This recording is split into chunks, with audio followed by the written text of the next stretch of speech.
I think in college, I kind of ran an experiment where I went bald completely. And here I was 5'8", I was good looking, apparently. And I never thought of I that. think you're not using the word beautiful. Yeah, she's not using the word beautiful. It's so toxic. All I've visualized is brains.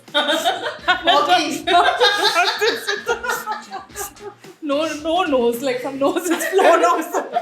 Emotions and clouds of emotions. So, how has your relationship with your body and beauty evolved over time? As a kid, I was not very confident about my body or how I looked. I was on the heavier side, even though I used to like play tennis and run and everything. And because of that, I was also tanned when I had a lot of like body and facial hair, which I was very conscious about. I think a lot of the latter two came more externally, where people would call out that, oh, you have a mustache, or oh, you are a certain, like you're so tanned, because you could see that that's not the color of my skin. And that would make me very conscious. I think in college, I kind of ran an experiment where I went bald completely. And that like really was almost like a reset or a fuck you to the world.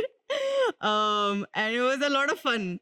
I really enjoyed my like that, because I felt like for women especially, hair is such an inherent part of like beauty. And the minute you take that away, it was very interesting to see how people would react and respond to that. So that was a lot of fun, and that made me look at myself differently. And um a lot of people said, oh, that's really badass, and that kind of became like, oh, okay, that's me now, or whatever, right?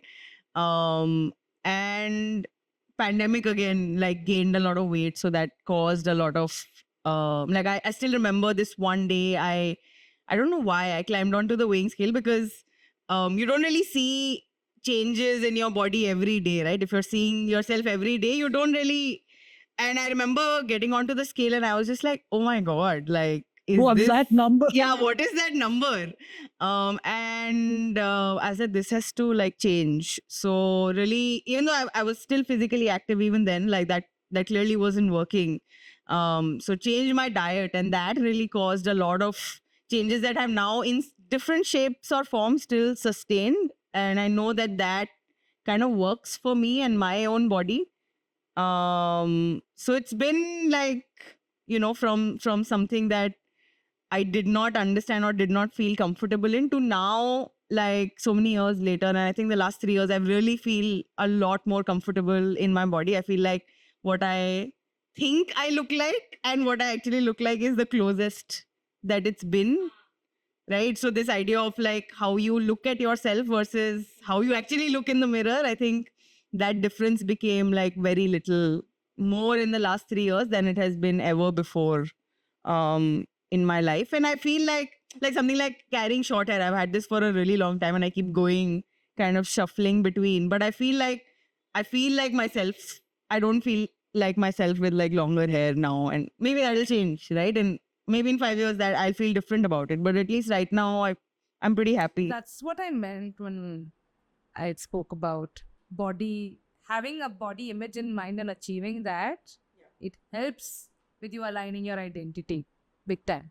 Big time. Also, we have this thing in common. Even I went bald in college. Maybe I should see some photos. Yeah, I they're have. cool photos. We had like this really bad. I have photos I can show you. Yeah, I might have one or two. And I went from like waist length hair end of school, and I did a bob first, but like within a year of having like waist length hair, I went completely bald. So it was a very drastic Yeah, shift for a lot of people who didn't see me maybe for a year. for a year, right? And I was that kid growing up who would like be really mad at hairstylists for cutting more than half an inch of that hair. Like I went from that person being that person to Take it all off. yeah, But now I think that's important, right? It's about figuring out who are you? Is it the hair that makes you you? Is it the kind of body that you're in that's you? Is it the way you do your eyes? who are you? And if you strip yourself out of all of these things, you're still you at the core. I wish I had this much wisdom when I was younger. I mean, like the mom. But you are seeing brains only. But the brains, what that kind of brains? How can you not have wisdom? My brains are not that evolved. No, so I wish I could have seen myself from this view then. Were you 19 when you? I was 19 when I. I was 18. 18. Yeah. First year of college.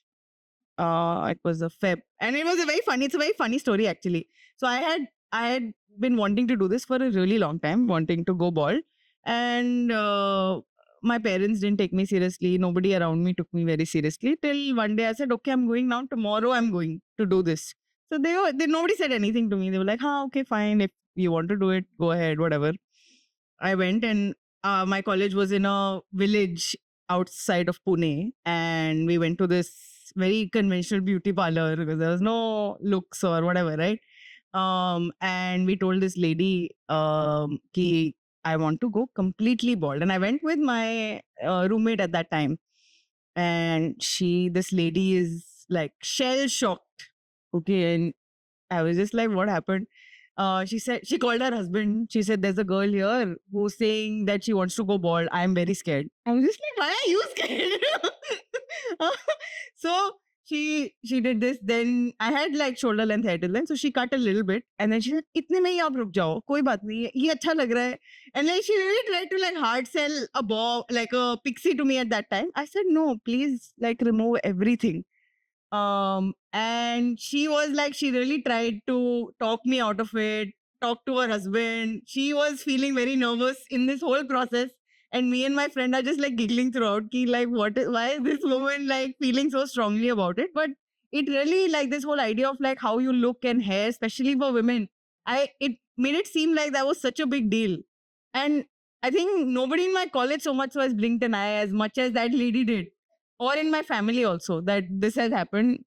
They were like, oh, that's cool. You're looking nice. Like, you can actually carry that. Those are the kind of things that people would come to me and say that it's actually looking really cool. Like, you have a really nice shaped head. Like, Yeah, I was going to ask you, how's your head shaped? and people would see, like, can I touch? Like, when it was like a little fuzzy. I think so many women have not seen their head. But in terms of like how I look, and of course when you're growing up, you have like weird hair, you'll have a mustache, you'll have everything. But those things are always sorted a little later during puberty. I think there was not a lot of body shaming or anything that happened. I was in a girls' school, so it was fine. There were no boys comparing girls and all of that, so we were protected from all of that.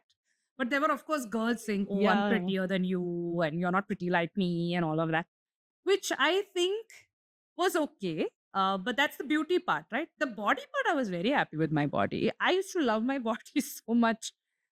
My mom used to make fun of me because I would come back from a shower and I would literally dance in front of the mirror, like with my towel and everything, because I was just so comfortable in my skin as a child. And I think from a very young age, this thing of gratitude was steeped within us, because I have a Christian Catholic upbringing, and you are always grateful for what you have. You donate to those who don't have. So whenever we would go for any sort of activity, which is a community activity, we would see kids without limbs, we would see people who could not think straight, all of those things, right? So people with all kinds of abilities and disabilities as well. And it always ended up making us feel grateful for what we have. While we help them out and we feel bad and all of that, it still makes us grateful that I have working limbs, everything's great. So that gratitude came in very, very early in life. That I can move, I can play, I can cycle, and even that sense of independence, because I used to cycle to school, and my body allows me to cycle to school, like take the bus during the monsoons, and the rest of the year cycle to school, which was quite a big deal. And my body allowed me to do all that. I was super, super grateful for all of that. But because I was always thin, I took it for granted. And when the metabolism stopped doing its job, after say around 23, where you start I was earning money and I could eat like pizzas and drink alcohol and do all those kinds of things. And I did not realize the kind of like how much my body was actually making up for it. And then one fine day you discover that you're out of shape, and you don't recognize yourself in the mirror. You're not feeling as good about seeing yourself in the mirror as you were feeling before. I stopped dancing in front of the mirror. I stopped all of those things. And it was just like, how did this happen? And of course, there was, like I said, like back then we did not have fitness influencers and this, that, and all. Like I'm talking about early 2000s. You don't know what you're doing. You're just like you're earning money, you're having a good time, you're partying, doing all the things that you couldn't do when you were in school, when you were in college. And it just, when it finally shows on you, it's actually quite late, because the visceral fat, everything within the body has already gone bad, and the final symptoms are when it shows on you. And then there's a lot of work that needs to be done to get rid of all of that, right? So I went through that phase where I was not looking at my body that way. And the moment that happens, you stop taking care of it also as lovingly as I would have done in my early days. And lethargy kicks in, and uh, that sense of no matter what I'll do, I don't think I can reverse time. I forgot that you can progress and become fit again. I thought I had to reverse to become fit again. And that mentality broke 6 to 8 months ago for me. So it's been quite a journey, and now I'm back to really, really being comfortable in my skin, really enjoying looking at myself, really being happy of what all my body is capable of doing all over again. And in fact, there are lots of things that have happened. I have had joint pains, knee pains, I've had arthritis, I've had crazy ankle pain. I've had back problems. I've had lots of things. But through it all, I feel like had we known about nutrition, had we known how important exercise is, I would have avoided a lot of those things. But better late than never. I'm here today. I'm really grateful. I think the gratitude for my body since childhood, even when I was overweight and even now, has been consistent. Nice.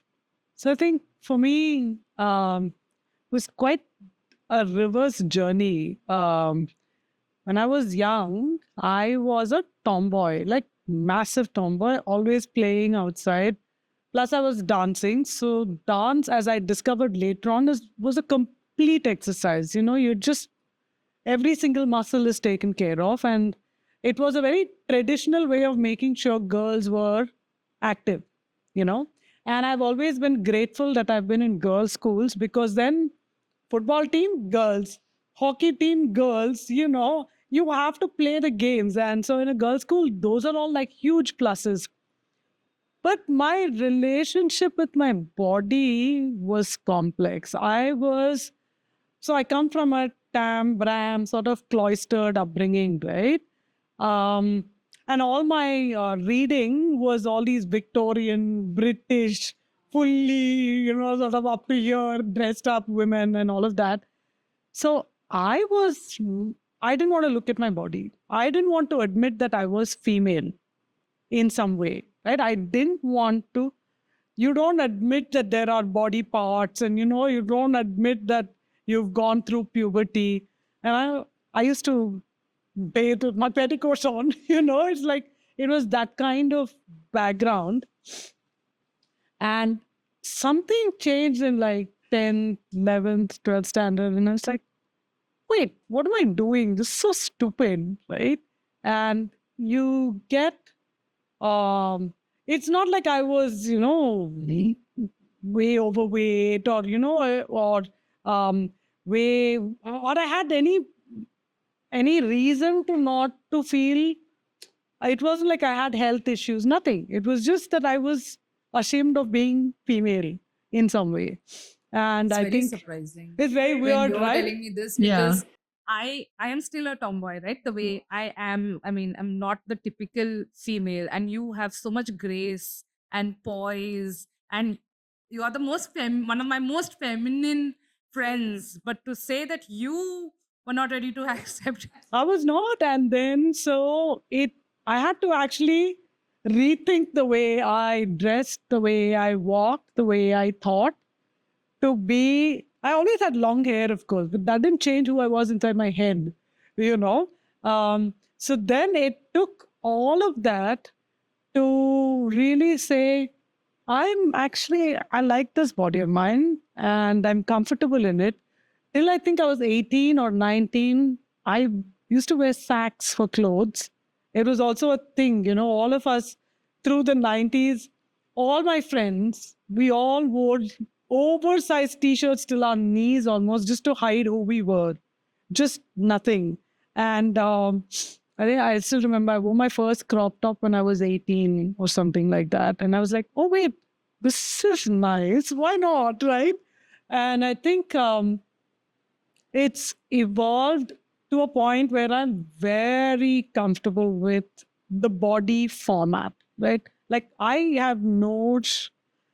only have the shame that I feel that someone else in my presence has. Like, for example, if you were in the room with me, I'd be like, okay, maybe Anusha will feel odd about body parts spilling out. It isn't because it's me, you know?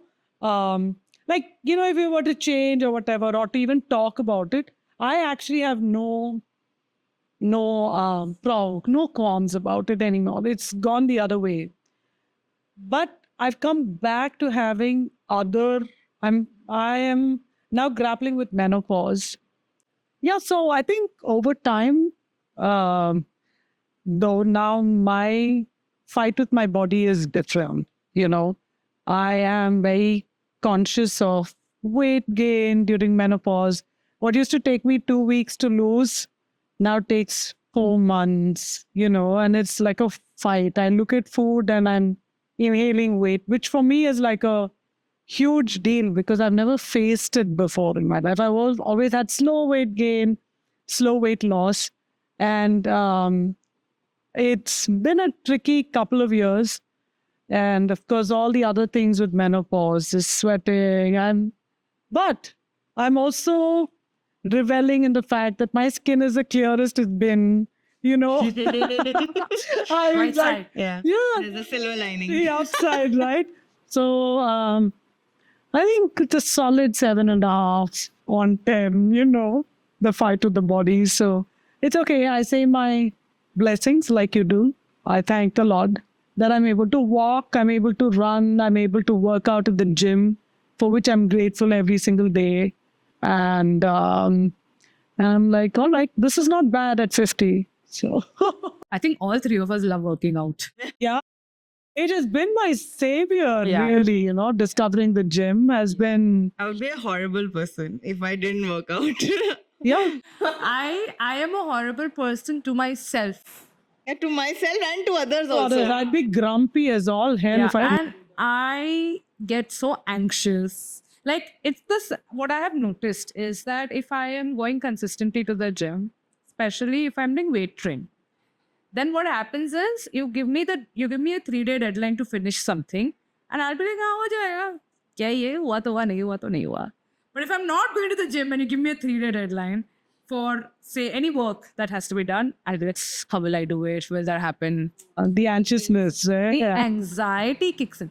So nothing's changed externally. Stimulus is still the same. It's just worst case scenarios in my head play out really badly if I am not doing weight training. So the impact of it on my mood is so crazy that now I've realized it's not only so much to do with like the body mind connect. It's not just that I'm doing weight so that my body looks a certain way. It's the connection of that challenge on a daily basis and the impact that it has on moods is so profound. And it really helps you navigate everyday life. And this is something that Vijay has been telling me since ages. Go to the gym, it will solve all your problems. And I was like, kya bol raha hai yaar? She's like, just start working out, it will solve all your problems. And now I truly understand it because I used to do, like I said, I started yoga, I started gym, I started all kinds of things. But actually doing proper weight training with the proper trainer, it's a game changer. It's a proper game changer. And I know that you've been an advocate of this for a very, very long time. Yeah. I think I feel like in all spheres of life, if you get somebody who can take that decision making away from you, because you can't be an expert in everything. I can't be an expert weightlifter, an expert financier, an expert chef, whatever, right? Nutritionist. It's as much as you need to learn a lot of these things which help your body and mind and whatever. Beyond that, also, I feel like the minute you get somebody who can do a large part of that thinking for you, the amount of results that you get in a short amount of time is exponential, and there's nothing that can replace that. Like if I were to look back 3 years when I started like personal training with my coach, at that time it was a expense. Like I was looking at it that, okay, I am like, this is kind of something that requires me to stretch myself a little bit and be a little bit mindful about how I'm spending my money. But now I think 3 years after that, I look at it almost as an investment. And like something as basic as me breaking my leg last year, and for a lot of things I was not dependent on people as well, right? While there were certain parts that still continue to do that, but something as basic as going to the washroom or taking a shower or being able to walk even with a walker requires a certain amount of upper body strength, requires one leg to be significantly stronger, right? And I think for the first time in my life, like there was a very functional, more than functional use of all that strength that I had built and all the workouts that I had done, because I knew somebody who had gone through something similar, and even to go to the washroom they needed support, because just the act of being able to squat down without one leg touching the ground requires a lot of strength. And I think that was the first time that I felt immense gratitude for my body, coming back to what you were saying, right? Like in that time, even though my body could not do a lot of things that it was able to do, because like it was healing and all of that, but even in that, the things that it was able to do and still support, like I still remember the day after I broke my leg, and this was like I was just getting used to using a walker. My arms were gone. Like I had to like ice my arms, put like a balm there, because they were just hurting like so much from like using that walker and like leaning on it so much. But it was just that 1 day or 2 days, and it was fine after that. After that, I was using a walker for another 2 months, 3 months. It was completely fine. So I think this whole idea of like adaptability in your body was something that I learned a lot. And for me, this gratitude that you were talking about was there from the very beginning. I think came so much more for me last year as I was going through this journey of like healing and like, you know. Yeah. I think for me, the gym is different. It is a place where I'm almost anonymous with my body, right? Because there are so many people around me, and I feel a certain safeness in my body and a certain comfort in being one of many. And I think that there is no comparison, that there is no, I don't need to win anything. I don't need to be selected for anything. So when I was performing at dance, right? In the end, you want to be chosen for a performance. You want to be recognized for something that you're doing, right? And I was never picked at sport in school because there were other kids who were better than me. So playing on a team requires a certain skill or whatever it is, which maybe I was not good at. It's competitive. It's competitive, right? Comparison. Here, there is anonymity, but I can still excel. And that excellence is driven by me. And to me, that is such a huge game changer for my mind and my sense of self, that's why I go to the gym. That's almost literally why I go to the gym, you know. It gives me a sense of, hey, you know, you're out there. Lots of people like you out there. You're not, no one's looking at you. You are fighting your own battles. You're living your own path. And it's just my safe space almost. You know? So that's why, I don't look at it as leisure. I look at it as part of me when I go to the gym. And yeah, I have a strange question, which is, what are some weird experiments that you've run with your body? However, you want to go with define that. experiments, but like it could be physically, it could be nutrition, exercise, whatever, right? I'm defining an experiment very loosely, but different things But that it could you've also tried. be goal based, right? Yeah, goal based as well. For example, when I was going to get married in 2016, I had 3 months' time. Yeah. And suddenly one fine day, Vijay wakes up and he's like, we're getting married in 3 months. You will want to look good in all the photos. So let's get you a nutrition plan. Let's get you a gym membership. It didn't come from me. It came from him. you know? And I was like, okay, what's there? I can do it. If I put my mind to something, I can do it. And that at that point in time, there was this brand called True Weight or something. And so we enrolled, we got that program. And it started working on me. And then I think August, September. Then by the time it was October, I realized that itna kuch bhi nahi ho raha uske saath. So then I was getting married in November. I enrolled to the gym in October with a personal trainer back then.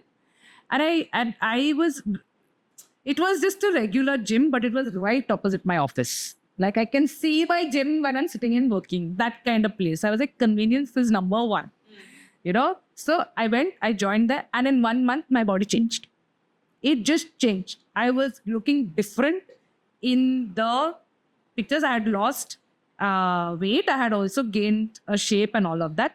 But today, if I look back at those pictures, I don't really recognize myself. And yes, I lost weight, and yes, I looked a certain way, but there was no joy in the process. It was all for one event, and it's very different from how now when I go to the gym and now when I work out, either in a group class or with a personal trainer, and now when I look at myself in the mirror, I really recognize myself and I feel so comfortable in the skin that I have now. So I felt like that experiment worked, but I didn't really gain a lot of joy out of it, because immediately, as soon as my wedding was done, I was back to my normal eating. I stopped going to the gym. I stopped working out. It was not an internal thing. It was for an external goal. And I think as soon as I got married, the launch of Cult was about to happen, and I was part of the branding team at that point in time. So from my agency. So I started going for group classes and really understanding this fitness philosophy and all of those things. Theoretically, I understood all of that, but I could not apply myself to it. And then since 2017, 18, 19, 20, I've always had gym memberships and I've always gone. But I never saw a lot of change in my body. Although I would always see a change in my mood. I would see a change in confidence, all of those things. But like you said, in your head, it can always come across as an expense. And so always try to go to a group class and make the most of the money rather than invest in personal training, which is very expensive. But the gains that you get through personal training is a whole different ballgame. And so you have to really change that mindset that it's not an expense. It's actually an investment, because it adds to everything else in life. And it's not something everybody can afford. Like spending that 10,000, 15,000 rupees per month. You can spend 15,000 and get a year-long membership at a gym. Whereas a personal training will cost you that same amount for just a month. So it is expensive for sure. But it's about, in your journey, what you want to prioritize. And now as I'm in my late 30s, I have to prioritize my muscle. I have to prioritize my bones. I want to be fit. I want to be strong. I don't want, like in my early 30s, if I had arthritis, what are my chances in 40s and 50s? Yeah. So now it's an investment and it's preventive for me. So if you're saying physically what body is and how I'm looking at it, I feel like the body journey is so internal rather than external. And that's what we've been talking about, right? It's everybody says you have to look a certain way and all. But I'm like, no, I needed to work. The only thing I want my body to do is be able to work and function perfectly. What about you? What experiments have you run? So I think I'm a very weird creature, okay, which We I've know. discovered. And we love. Yeah. No, as in, I come from a very conventional background. And for all intents and purposes, I am very conventional in the way I carry out my life or whatever. But in my brain somewhere, I think there's like a short circuit or whatever. And in my brain, I am like a very liberal, crazy, mad, wild child, right? And it's always been hard for me to get these two parts of me to work in sort of weird ways. And my body is kind of, that junction where thought and reality meet. I've stayed away from a lot of the things I've wanted to try. But one funny thing is, I always thought, okay, let's sleep naked. How does it feel to be in a nudist colony? So, my experiments with truth, for 2 weeks, we did that in the US and tried it at home, of course. But then I discovered I don't think I actually would want to move to a nudist colony ever. But, that was an experiment to see how comfortable I could be with just myself, right? What is that? And the answer is I can be comfortable, but I don't particularly care to be that comfortable. Did not expect that. We're considering a nudist. And you say you're conventional? Curious, I said, I did say I was going to a nudist colony. I said, I consider. I would go to a nudist beach, maybe. That's it. Oh, I've been there. I've been to a nudist We beach. need another podcast on what Hema thinks about herself and what everybody else thinks about her. Not how I see myself, how the world sees me. What is going on actually in my head? All different You minds. asked me experiments. No, this is great. I would have not known this. Like my experiments are like how reckless I've been with my body, like drinking for days on end, or not sleeping for days on end. Like that's recklessness. Not abused substances. I have never smoked. I drink so little that my children make fun of me, right? And I am, what am I? I'm like a vegetarian, teetotaler till I was 24, non-smoker, like not even tried a cigarette to this date. वो अभी change कर देते हैं सुट्टा लेकर आओ. वो सब मुझे करना ही नहीं है ना. That's the thing, right? So those concepts of what it is, then I'm not interested in exploring those limits. For me, the limit is in the mind, and the limit is in my understanding of what the rest of the world is like, right? And so I was exposed to all these new thoughts and ideas in the US, and I was like, I'm truly me now. I'm so independent, and I have, sort of broken out of my background. I want to know. I want it. Like for us now, it's in day to day. It's okay. LGBTQ is an understood term, right? When I went, we were not even allowed to say hijra properly over here. Okay. When you go there, I had gay friends, and I was like, oh, this is so liberating. It's lovely to do this, right? That love exists in so many forms, that bodies mingle in so many different ways. And it changed the way I was thinking about humanity and about us as physical beings.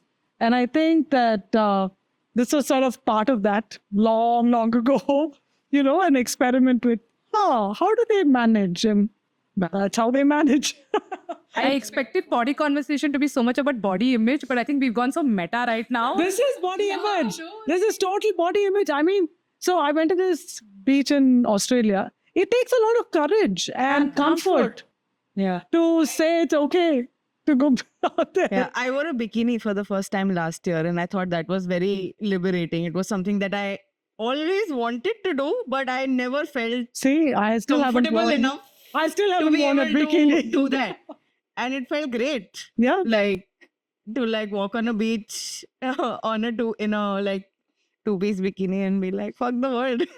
Exactly, right? I think, and I think that, environment really matters. So it depends which beach, where, how people of are. course, but it's also Beach in internal. India, where people remove phone and all that shit. But if you go to a place which is a bit like Anusha, it's internal. I've been to beaches all around the world, right? In Italy, every grandmother with wrinkles doesn't give a damn and is like topless. But I haven't ever been, right? Because for me, internally, I'm still conscious of my body bits. Nobody's looking at me. Actually, nobody gives a damn, honestly. But it's us. It's not that, you have to, it's from within that narrative in your head about yourself and what your physicality is. That's what, for me at least, that's what. I've not experienced that. The only reason why I will not wear is because of beaches in India and I know how people are gross on these beaches. Otherwise, I wouldn't wear it anywhere. No. To this date, I don't have a two-piece swimsuit because I'm like, I can't do that. That's odd. That's weird. How will I carry it off? People will look. I am fat. That's the narrative. That's the mental narrative. And so, yeah. I mean, if people like you say that I am fat, then I don't know. It's a very skewed thing. I have no words. We'll unpack this in that podcast on Hema in our head and Hema to the world. क्या ही चल रहा है? Maybe we want to edit this part of it. But speaking of narratives and like self-image, do you guys think you're beautiful? I've not thought that, I've never thought about myself as beautiful until I realized at the age of 40 that people were telling me I was good looking, right? So until then, I was like, all my friends, we are all beautiful one way or the other. So I've never thought. Everybody's beautiful, everybody's special. Yeah, everybody's like that. I literally have never thought about my face as a thing, But beauty is more than just face. Thought But I also think that's because, selfies and all started much later for your gen. For us, She's calling you old Hema.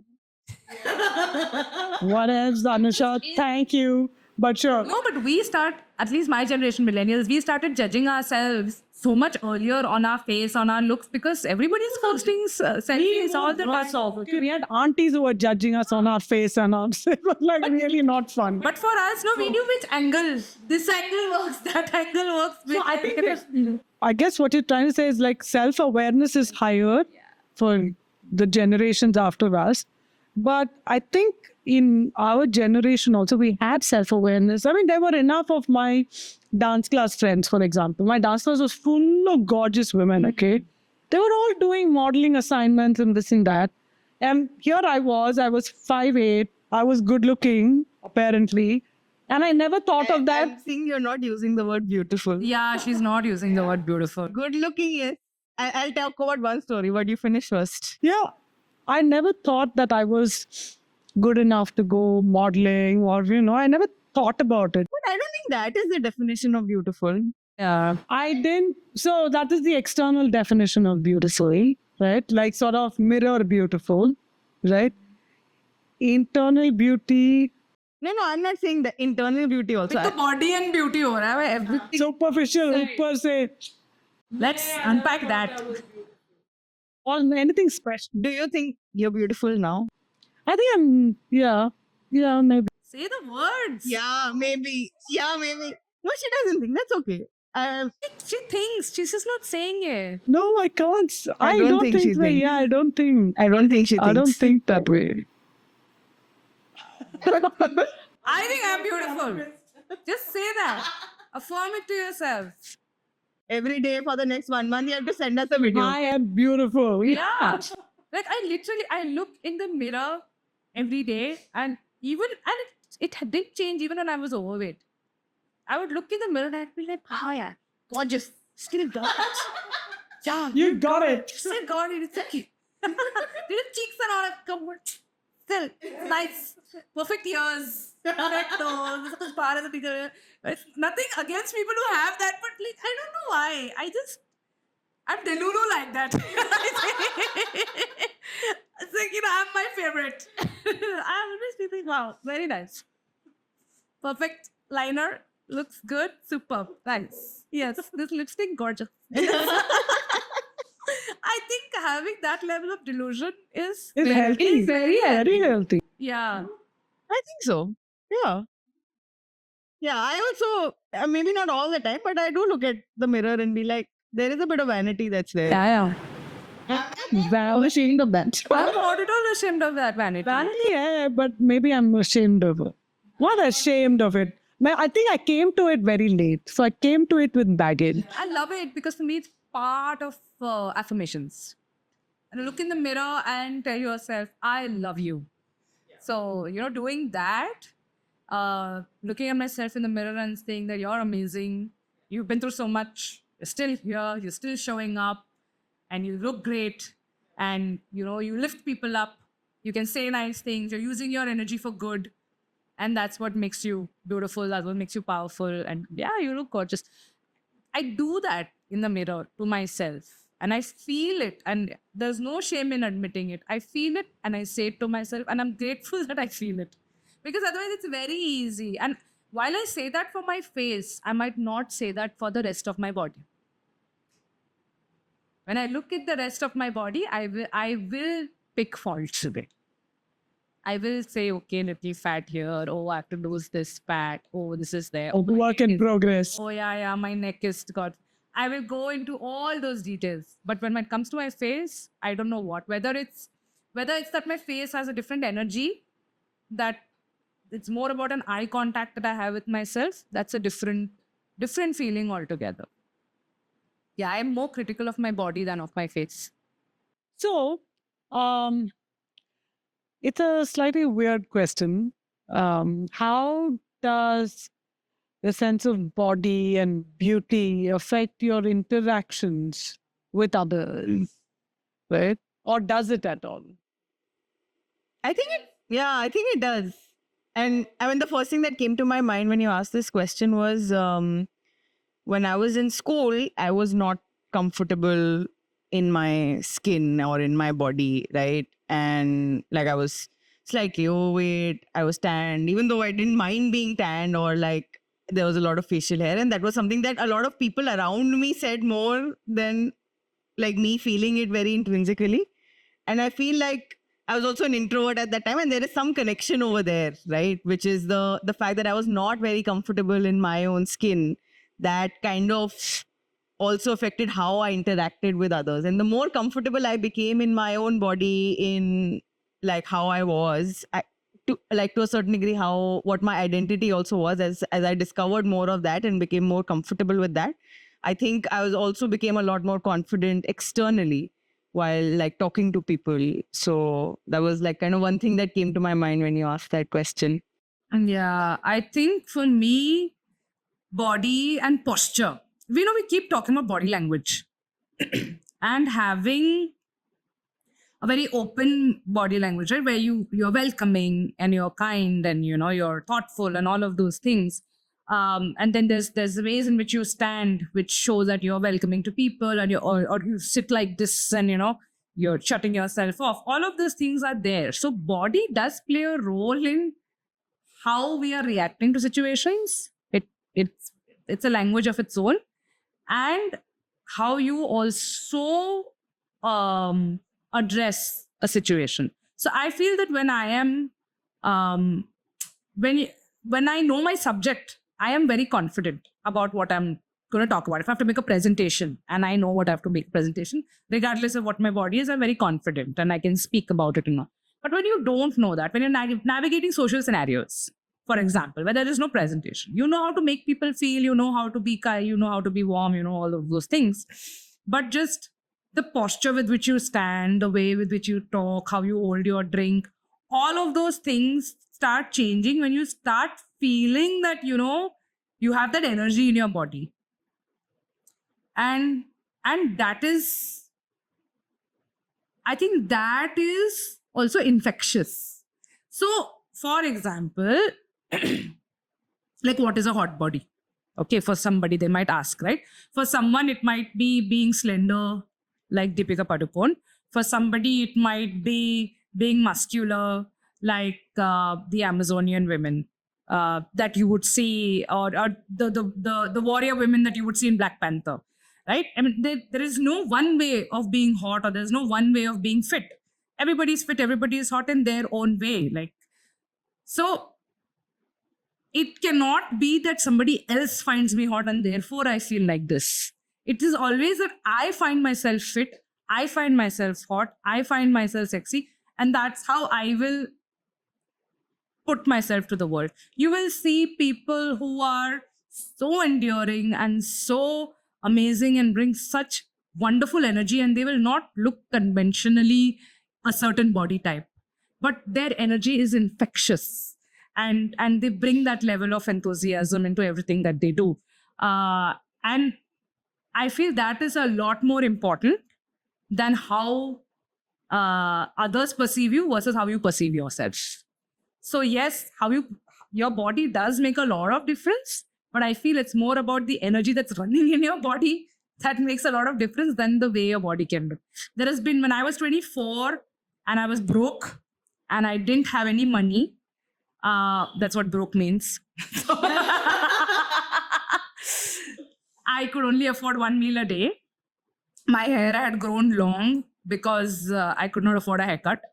I was experimenting with, you know, starting something of my own, and that didn't really work out. So I had another, like, there was a failed attempt at something, but that is the thinnest I've been in my life. I had no belly fat, I had no excess fat. I was like super duper, in the conventional sense, slender and looking fit. But I was so low on energy because I was surviving on one meal a day. My skin was really bad because, again, lack of nutrition.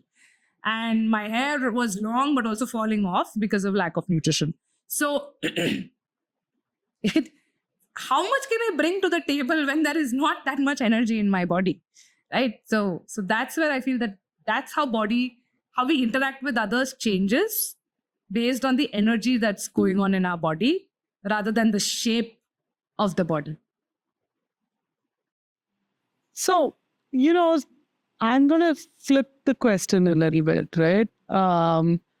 And talk about how I react or what I see in other people based on a physicality of that person as well, right? Because that also informs the way you see and perceive the dimensions of body or beauty or whatever it is, right? When I see you, what are my reactions to you that inform the way I think about conventional beauty? And I think this is the one thing that I feel is sort of the way I think about body. You know, the reason why I said I don't think I'm beautiful, I'm not able to say that, right?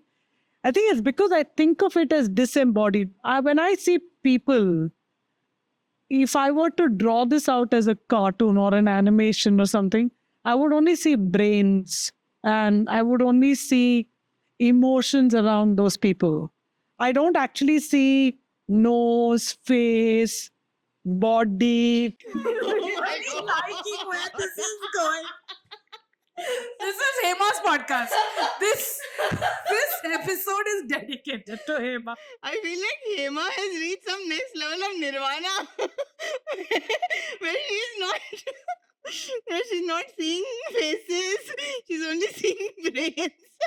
Oh, I'm not young. How do you see brains? I had a story which was completely the opposite. Yeah, mine is opposite. I see body.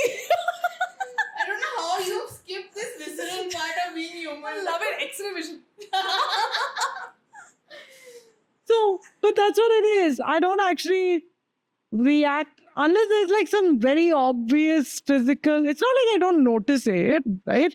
But it doesn't. To be politically correct also. But it's just that I don't respond to the physicality that much of a person. It's more Pansexual types. a little bit. Perhaps, you know. And I think that it's a weird sort of brain setting. And I'm finding that makes me a bit of the oddball I used to be. And I'm trying to fix that. You're pansexual when it comes to others, but you can't be pan with yourself. With yourself, you have to judge your body. Yeah. Isn't And- that weird? Yeah. Very. I am completely. I'm very pan with myself, I think. I am very open about. I mean, I don't look at other people's bodies and beauty and judge. But I'm hypercritical about myself. It's like I take all of that stuff and then reflect it back inwards. It's so toxic. All I've visualized is brains. No nose, like some nose is flown off. Emotions and clouds of emotions. I don't know what. Okay, I said that and I was like, shit, I know what these guys are going to say. But there's literally not a way to explain this. But yeah. So much. Yes. I don't even know that was sometimes. And I was just going to say, I am not high, I am not drunk, I am not anything. Just say this I am not anything. I am just. no mushrooms, nothing. It's just I'm just saying brains everywhere. Okay. No energy on. All right, I won't flip that question. I will take the question as a guess. No, but I do look at people in like, I think the first thing that you would, for example, the way you were saying, I feel you were going in that direction of what attracts you to another person, probably, or not just attract sexually, but even as a human, right? Yeah. I want to befriend this person. I want to talk to this person. This person seems interesting. I think it's in how they carry themselves, right? And there is this term that we used to use in Bombay, "Muh khola paisa wapas." So, someone can look really attractive, but when they open their mouth and there is only garbage coming out of it, or you're hitting a wall in a conversation, you just lose it, right? But to even want to go and start that conversation with somebody, there has to be the way they carry themselves really matters. And that's not, again, it's not a function of shape as much as it's a function of personality. It's an and how energy kind of, yes, sort of shape thing. is an added bonus. It shows you two things, I feel. It shows you how disciplined you are with what you eat and with your exercise and your regimen and all of those things. Genetics. It's also genetics, Yeah. right? No matter what we do, Yeah. Me being 5'8" is my genetics, right? yes, It's not. there's nothing I can do to increase my height, or there's nothing I can do to change. If I have an athletic body type, no matter what I do, I'm not going to get an hourglass body, right? So it just is what it is. So that's how I would answer your question about how we view other people. I feel like physicality is the first part of attracting me to somebody, to even have a conversation, male, female, or whatever. I really would not want to go and start a conversation with a shabby person, with a scruffy person in that sense. But once you cross that, or if you've spoken to somebody, or that somebody is smart, then all those things don't matter. But at the visceral level, that's the first thing that you would. I think when you're about to eat food, right? If the food looks badly presented, no matter how tasty it is, the first thought will be, is it safe to eat it? So I think it's that visual effect is always there. I have a story here, which I don't even know if Anusha knows. But I remember my first day at work when we were working together. I was introduced to you in like some corridor, and I remember what you were wearing that day, like which was a woolen poncho that you have. I don't remember the color. I remember your haircut. Yeah, so I remember that, and I remember like it was a chaotic day. I think there was some event happening, so I didn't really meet a lot of people. But I remember being introduced to you in the hallway, and I remember being like, okay, I definitely want to talk more to her. And that was just like, I barely spoke to her. Like, all I knew was that she'd worked with somebody that I was working with, and that's pretty much it. Yeah. Um, and I mean, you can call that judgment or whatever. I don't know. But yeah, I think how somebody looks and carries themselves, not just looks, Yeah. How they like carry them. makes a lot of difference in, like, at least the way I perceive people. Yeah, it makes a lot of difference. I remember once I was twinning with somebody in that same office. We were wearing the same clothes, but just we looked Completely different. completely different. Even though we were wearing exact same clothes. It's just the way you carry yourself, so I see. But yeah. I think you do. Give us one nugget. Again, one more nugget. No, I'm just thinking. It took because I think for me it's this thing about the body, right? Body, soul, whatever it is. I feel like it's the one place that I can just be myself when I'm thinking about it. No matter the actual physical constraints of where I end up being, right? I don't know where she's going with this. In your body, you can be yourself. No, yeah. So I feel like this body is mine to own. You know, it is the one is your thing. space. This is me where I am actually myself, unfiltered, you know, my conversations with my body. No, but that brings me to another topic, right? A lot of people, especially women, think that they can't do things to their bodies because of what their family will say or what anything, right? I've heard the most insane thing. Last year, after I broke my leg, a doctor, like an orthopedic surgeon, was like, "Oh, are you sure you want to go for a surgery? There'll be a big scar. What? Your daughter is not married." This is what a doctor is telling my mom, who's a doctor, that how will your daughter get, like, are you okay? Like, people don't want to get surgeries because there will be a scar that will be visible. On a foot. It's like, I would even do it on my face also if it saves my life, right? And allows me to function. Yeah. My God. So it's crazy. Like Like this when I have idea short of- hair and I hear people say, "Oh my God, I would love to go short like you. It's so practical, so cool." But they'll never do then it. my husband will never be okay with it. My or my husband dad likes will long never be hair. okay with it. Or my mom will kill me. I'm like, it's your body. You should have agency. And I think that's what I picked up from what you said. It's my body, it's my agency. It's what I want to do with it. It's not how I want to take care of it. I think it's also got to do with how this is, earlier the perception that women should not lift weights. It'll make you look manly. It'll make you look like this. It'll make you look like that. And you should eat less and only do cardio and only look a certain weight.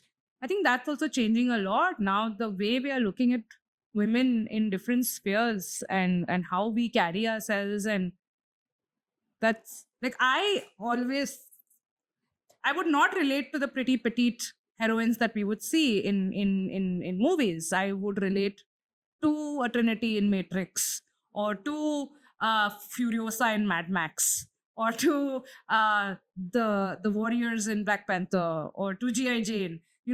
And it's not like somebody. It's actually counterculture, right? Nobody is telling you that is how you should look, or that is the body you should go for. But sometimes I feel that when you see a certain body, you just know that I think this is body and identity and relatability for me. When I look at the body, I'm like, I want that. I feel I am that. And I feel getting the body that you have in mind for yourself, not because society tells you so, can help you align with your identity. But I think there are certain constraints to that, right? Like you were saying, like if you want Increase to, my height. yeah. So I think it works within certain boundaries. But it's interesting because I feel like this idea of, like, especially for women, this idea of being feminine is something that then becomes associated with body and what is considered beautiful, right? Like you mentioned, you were a tomboy growing up. I was a tomboy. I still feel like there are times where people would assume that I'm a tomboy because of just the way I dress. But that doesn't mean that if I roam around in shorts all the time, I can't wear a sari and like be completely comfortable. That is also me. And I can be beautiful in both those like ways of carrying myself. For me, actually, it's really the whole body and beauty comes together when I see people who are just so comfortable with whatever they have, right? And I wish that we would see more examples of, and celebrate those. We are seeing that though. We're There's starting to see full this on more. body Yeah. positivity movement. We're seeing so many body positive accounts on Instagram, dancers who are Isn't that? Yeah, I love it, and I think that to me is true body and brands beauty. milking it. Brands are of course milking it, but I feel like these people have really found that sort of sweet spot. And they're paving the way for others, no? Correct. I Paving think the way for others. And I also feel like, we have agency on our body, but we can't always bend our body to our will. yeah.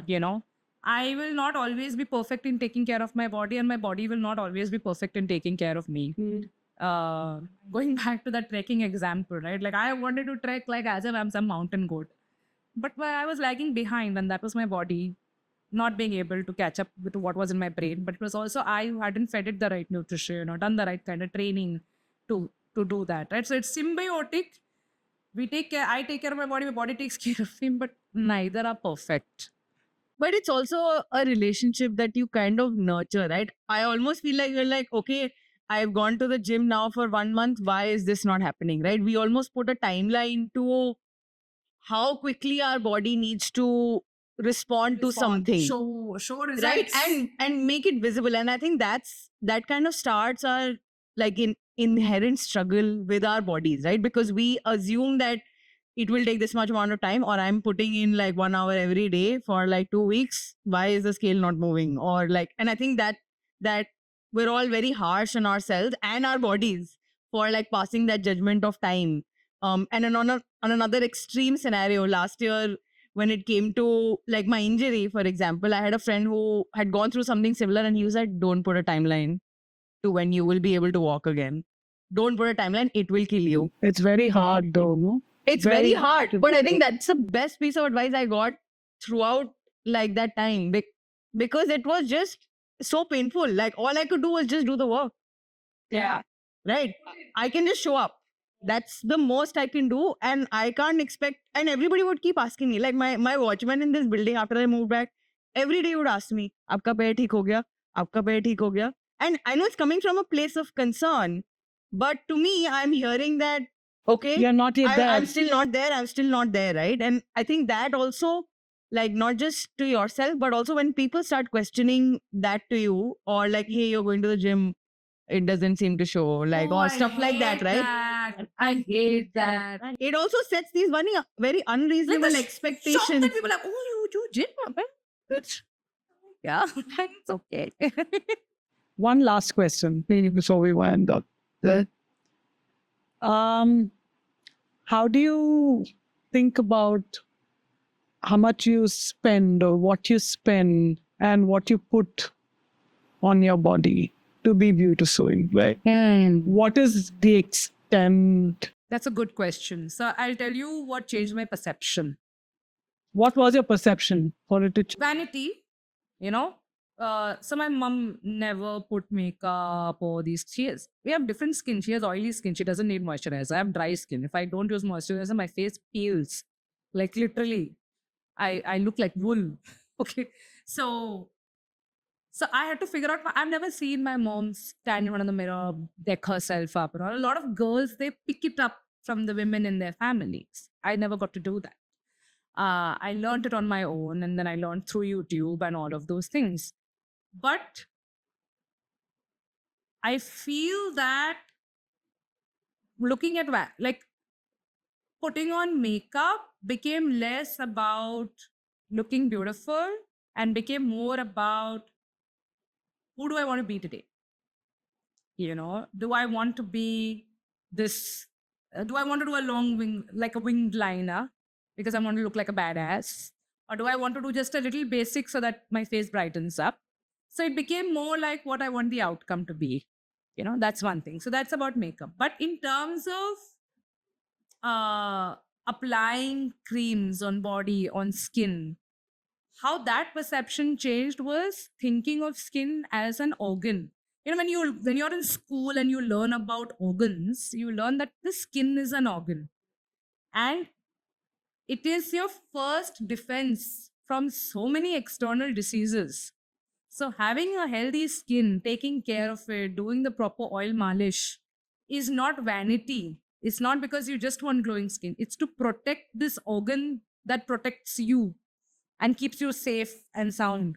So that change in shift, that if I am so conscious about what I'm eating so that my body is nourished and all the internal organs are nourished, I should also be careful of how I nourish this world facing organ of my skin, which has so much real estate and must defend me from so many things, because your skin rubs against so many places. You're going everywhere. You're sitting in an auto, you're sitting in a taxi, you're sitting in an office, you're shaking hands with people, you're doing all of those things. You're exposing yourself to so much.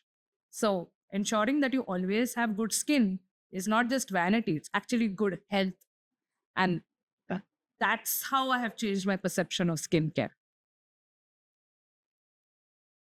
I think even in school, like after I was allowed, and unlike Anusha, I saw my mom doing little makeup. Like, so those were things that as a kid I was not allowed very early on. And I was something that, okay, I want to grow up and like wear a lipstick or put a blush and whatever, right? So I think that was always there.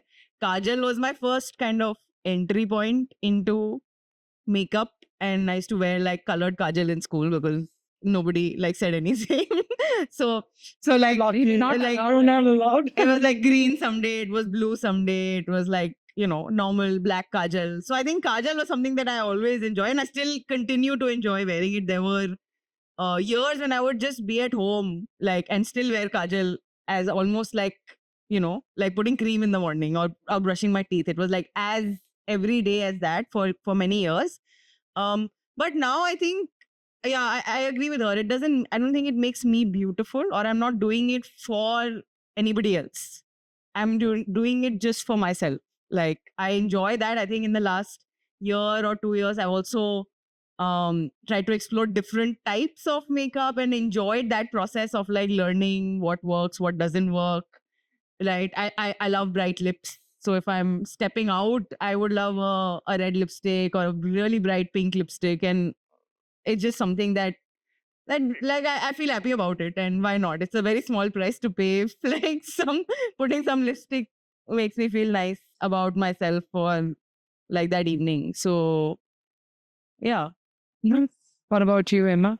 So I think mine, my mom uses nothing. So I grew up knowing zero, like literally zero. And I had this very twisted relationship with makeup because I used to wear gobs of it for dance. If you've seen a Bharatanatyam dancer, it's like this pancake and then this heavy lipstick. And so I actually started using lipstick even infrequently after the age of 40.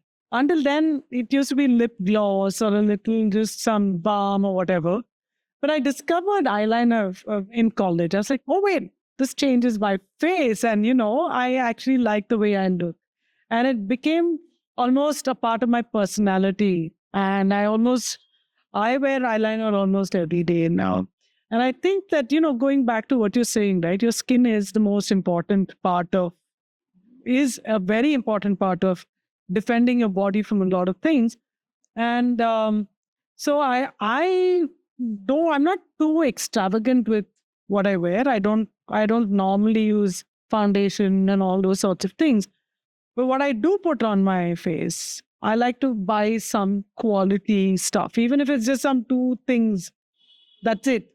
But I'll buy decently good stuff because I don't want to break out into a rash and this. And I'm very sort of cautious about that.